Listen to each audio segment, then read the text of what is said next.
Siapa heh? Nama saya Leni. Jadi saya ingin bertanya untuk seorang mualaf. Bagaimana cara memilih guru yang dapat membantu kita dalam pendalaman iman yang benar? Dan kalau misalnya kita sudah menentukan, maksudnya sudah mendapatkan guru, bagaimana kita tahu kalau guru kita itu benar? Terima kasih. Ya, lainnya agamanya apa? Katolik. Oh, Katolik. Oke. Dulu tuh Dedi kenapa pengen masuk Islam melalui saya? Dari sekian banyak guru yang dia kenal. Jawabannya sederhana. Kenapa?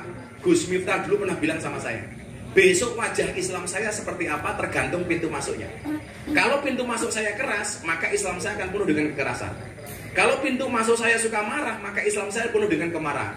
Kalau pintu masuknya lebay, akan penuh dengan kelebayan. Tapi kalau pintu masuknya ini Islam yang ramah, maka Islam saya akan menjadi Islam yang ramah dan menyenangkan.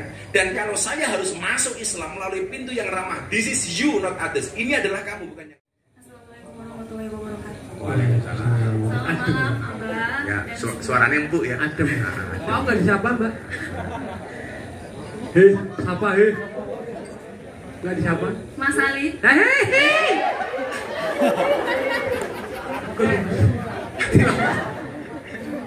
Gimana? Namanya siapa? Nama saya Leni. Leni, saya Leni. Lena Leni. Budeg.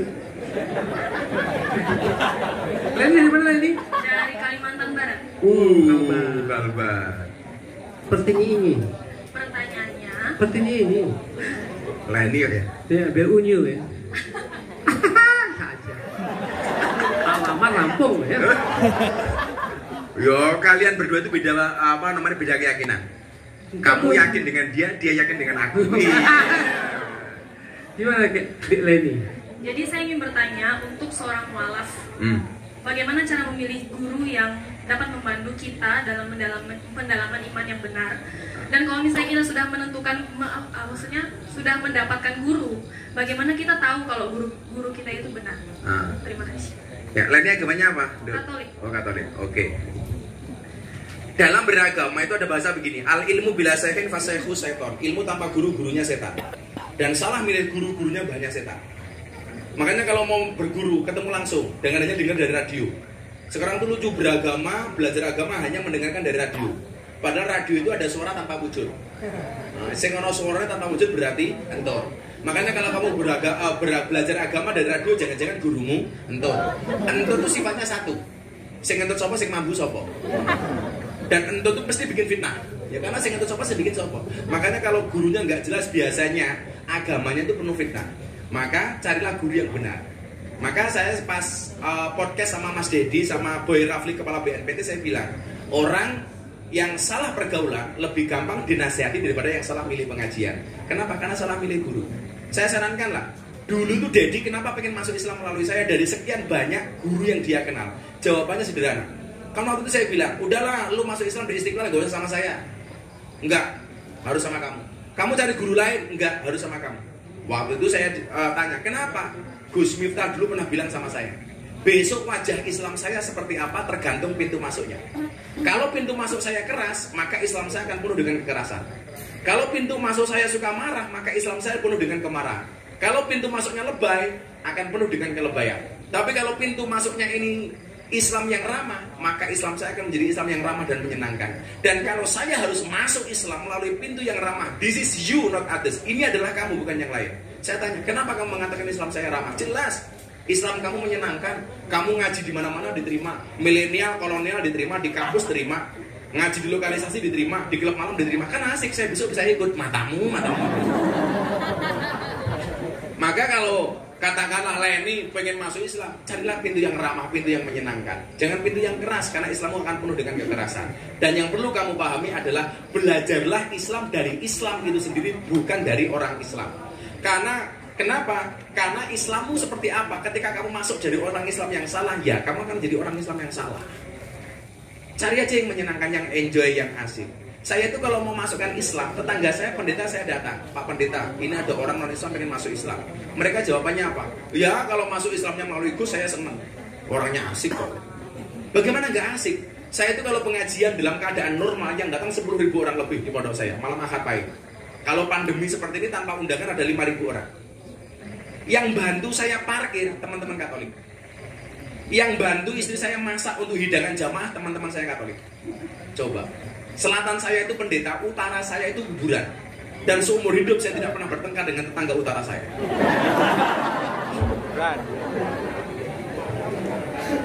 Karena bagi saya agama itu untuk diamalkan, tidak untuk diperdebatkan. Catat ya. Untuk apa kita berdebat agama? Agamaku yang paling benar. Enggak, agamaku paling benar. Sakmodari nggak akan selesai. Ya sudah.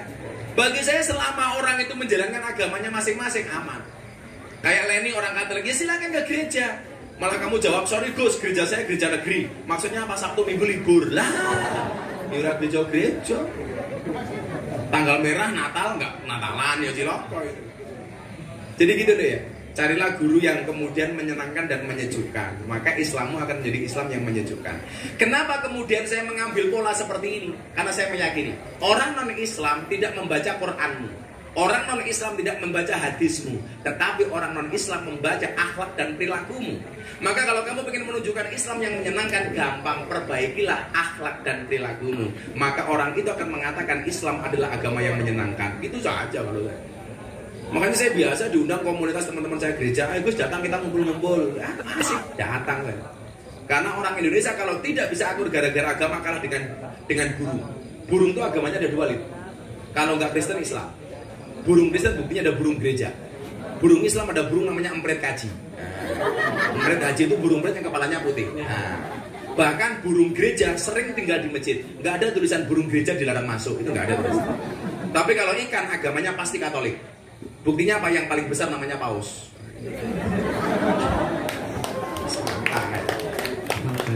Barangkali ini orang-orang yang keras, bosok, kayak silakan saja. Tapi ya harusnya seperti ini, beragama itu relax, enjoy. Jadi saling menghormati, lakum dinukum waliyadin. Untukmu agamamu dan untuk keagamaku. Kita sering saja mengingatkan. Saya biasa teman-teman saya klub malam, Kohuhu, Babi Tuning, Pak Eko Bose, itu semuanya orang Nasrani. Dan setiap hari Minggu mereka saya WA, ayo ke gereja sana. Enjoy. Jumatan, Gus, selamat Jumatan ya, asik gitu loh. Kenapa sih kemudian, walah, orang Islam tidak boleh menanam pohon palem karena itu hari palma. Ya Allah, sejak kapan benda mati punya agama? Goblok itu. Orang Islam tidak boleh menanam pohon cemara, itu lambang Natal. Please deh, dolanmu kurang adoh. Saya musim dingin, saya ke Montitlis di Swiss. Kenapa orang Nasrani menjadikan cemara sebagai lambang pohon Natal? Karena di musim dingin, pohon yang mampu bertahan adalah pohon cemara. Maka mereka mengabadikan sebagai lambang Natal. Kenapa kita nggak boleh menanam pohon cemara? Saya ingat betul ketika Coki Muslim bikin konten YouTube yang anak stand up komedi itu, masak daging babi dicampur dengan kurma. Mereka diancam bunuh, katanya penistaan agama. Saya bilang, sejak kapan benda mati punya agama? Seolah-olah kalau kurma itu pasti Islam, kalau babi pasti Kristen. Orang Arab yang agamanya Kristen juga makan babi. Orang Timur Tengah yang agamanya Kristen juga makan kurma. Ya kan begitu. Tidak semua yang makan kurma itu harus orang Islam. Dan tidak semua yang makan babi itu pasti orang Kristen. Contohnya Alif.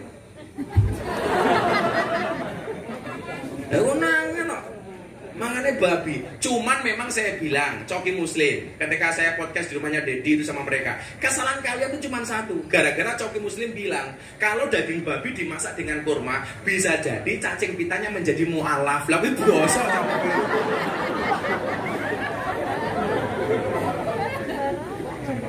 Jadi kan orang bilang, babi itu diharamkan dalam Islam karena mengandung cacing pita. Salah. Babi itu tidak mengandung cacing pita, tapi mengandung anaknya.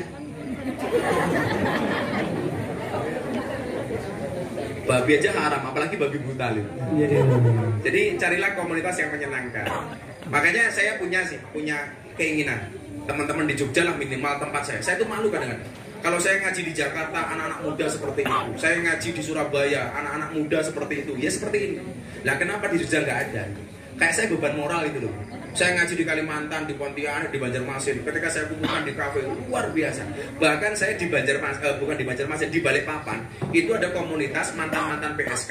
Itu membuat cucian motor, bidadari cucian motor. Jadi mereka pakai pakaian seksi, tapi meninggalkan PSK-nya. Dikritik sama tokoh agama. Ini gimana sih? Saya bilang sudah nggak apa-apa. Mereka sudah berhijrah, mereka sudah taubat. Ketika saya pengajian di sana, Mereka mau datang dilarang sama panitia bro, nggak boleh. Itu kan anak-anak nakal pakaiannya seksi. Saya bilang kalau mereka nggak boleh datang, saya nggak akan naik panggung. Kenapa sih kita sering mengambil wilayahnya Tuhan itu? Selalu saja menganggap orang itu salah. Akhirnya mereka datang di depan panggung dengan pakaian seksinya masing-masing. Gimana Gus, boleh? Boleh, silakan. Karena bagi saya yang bisa merubah itu mereka bukan kita tapi Tuhan. Oh, maka saya pengen di Jogja ini ya, kita punya pengen lah kajian-kajian seperti ini. Gak usah pakai bahasa pengajian, gak usah pakai bahasa ngaji, ya orasi atau apalah, atau bahasanya ngobam, apa obam. Kalau orang bertanya aku menjawab kayak bahasa anak-anak itu, atau bahasanya apa namanya ya, diskusi bareng Gus Miftah atau apa. Tapi saya pengen itu bahwa kemudian yang muda ini juga butuh agama. Ngono ya Mbak Leni ya. Jadi semua agama silakan hadir. Saya mau dipisui boleh daftar kita bajingan. Enggak cuma bajingan, basuki, bajungan nasi kire. Enggak masalah. Yuk, terakhir sudah selesai ya. Sudah jam. Jadi begini banget ternyata. Cukup ya? Ya, tepuk tangan untuk kita semua teman-teman. Jadi yang pertama ya Gus ya. Semoga nanti bisa direguler sebulan sekali rencana Gus ya. Maka insya Allah saya punya impian besar seperti ini. Nanti ya bisa dikarne, bisa ditemukan.